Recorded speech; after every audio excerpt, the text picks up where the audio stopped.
This is the talk show that takes a no-holds-barred approach to politics, where truth and integrity are the standard and the Constitution honored.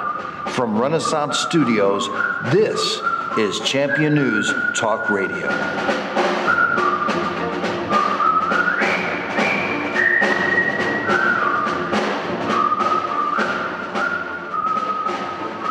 Good morning and welcome to another great edition of Champion News Talk Radio. We are brought to you by championnews.net, and we're your choice for the conservative voice. This is Ann Parisi with our founder, Jack Roeser.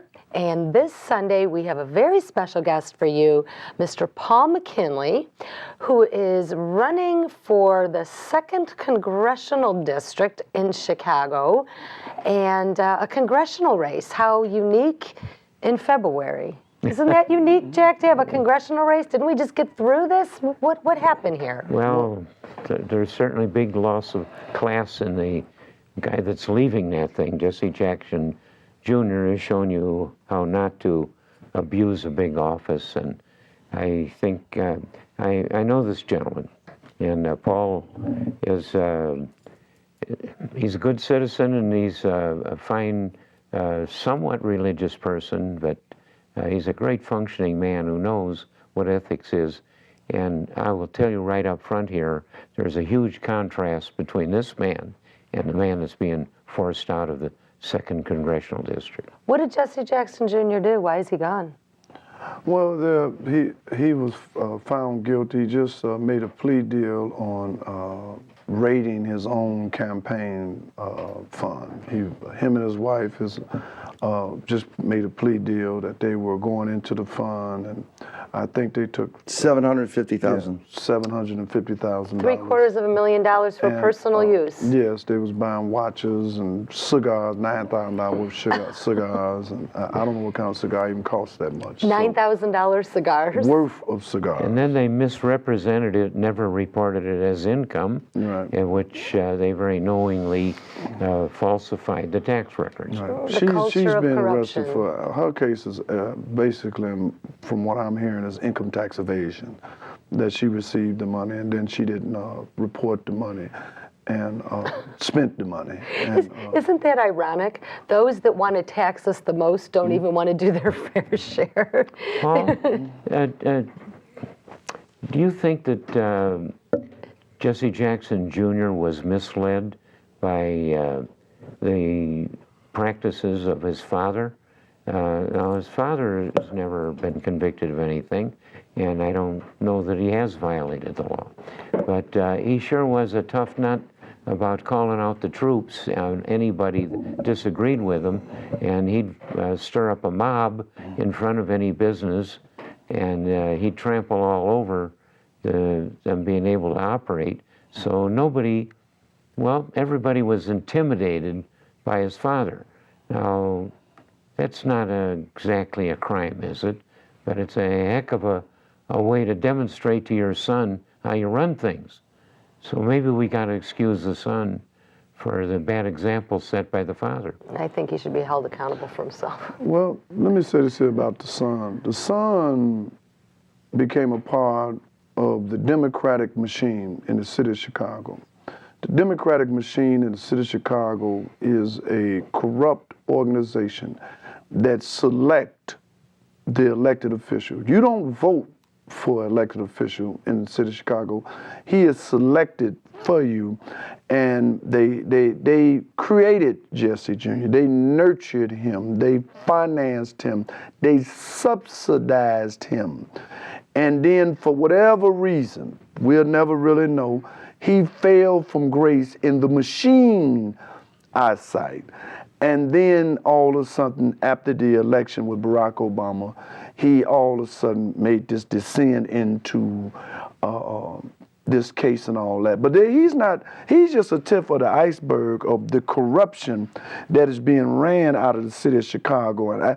And I would like to see him be taken into the witness protection camp so that he could tell on those who are also a part of this corruption right there in the city of Chicago. Because there are other elected officials right there that's done even worse than we could even ever know. You know, Paul, people speak about the honor among thieves, which that's a trick of a thing, because there isn't any honor among thieves. Really, what passes as that is the fact that they don't dare betray each other because they're all equally culpable as being crooks. That's right. And that's what you've got to, there's no doubt about the fact that, you know, I go to, I have a syndicate for some advisors, a bunch of goat herders, and there I go to find out what the popular view is. And they say to me, oh yes, we know that Chicago and Illinois is the most corrupt place of all. And, The Abyssinian goat herders, huh? Yeah. They know that we're The word is already over there. Word with the goat herders is that Chicago is the corruptest city on earth. Right, they know that, and they aren't wrong. I was born in Chicago. I know what it's like, and I took my business out of Chicago because I've got too big a mouth about the rotten way things are conducted there and in Cook County. Some would say not a big enough mouth, Jack. Well, Can I just interject something though? I was like studying, I don't know what I was looking at, but what drew my attention was Bally used to be a Chicago manufacturing company, Right. as well as Schwinn bicycles. Back in the 40s and 50s, Chicago was a thriving community. My immigrant grandparents came here because of work. What the heck happened to this city of Chicago? Sharon? Carol. Cheryl, I opened a speech one time 77 years ago. I was born to my little Irish mother. You know, I've been in Chicago. I was born here, and I started 4 businesses in Cook County and Chicago. So 2 of those businesses I started in Chicago, 1 out in Cook County, and at any rate, I've had a lot to do with it. I've known Chicago. When I was young, and a rich man asked me to start a company for him back in 1948. And so I'd never sold anything. I couldn't sell a magazine in high school. So I had to learn a lot. And so I studied up on sales management and all. And what I found was I was in the hottest production spot in the whole county, that Cook County had twice the production of any other county in the United States. More than that. They led in 10 different industries, everything from steel to candy to clothing, on and on it went. 10 different industries they led in Cook County. I've lived through the Depression of the 30s. I remember it. And my dad had political views, so I knew a little bit about that, even though I was a boy. But I'll tell you, the word was everywhere.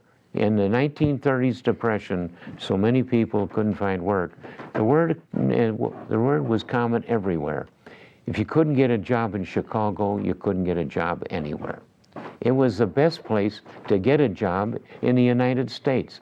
And look what the Democratic Party has done to it. They own this title of being the most crooked and the most broke state of the 50. What they ruined, what I grew up in, what I knew, when I started in those businesses, I could pick up the telephone about anything I wanted about how you heat-treated metals or what was a good organization to belong to. Right on the phone, at the other end of it, somebody in Cook County was a cheerful expert on anything I wanted to know. This was a friendly, competitive, wonderful place to be.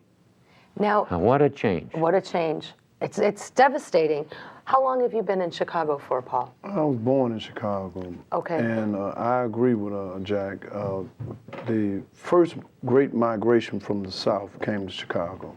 Yeah. Why? So because Chicago had all the jobs. It had. Chicago had all the jobs. So everybody came to Chicago, and then they may have went to Detroit, then they may have went to Gary or Philadelphia. But they came to Chicago because the opportunities was there. And Chicago opened up a whole lot of avenues for African Americans. We really thrived in Chicago. In 1956. And you had families of people that had immigrated in here, whether they were Spanish or black or That's wherever right. they came from. They were families. Right. Chicago was one of the cities that it had more ethnic groups per any city. It had the largest Polish community. Polish, than any, Irish, It was the Italian, biggest German, Polish city in the Ukraine. world outside of Warsaw. Right. Yes. So, but that was because it was a family-orientated city. It was based on the family and based on the family model. In 1964, Well, in 1964, you know what? We're going to go to break. We're going to hear more from Paul McKinley when we come back. Stay with us.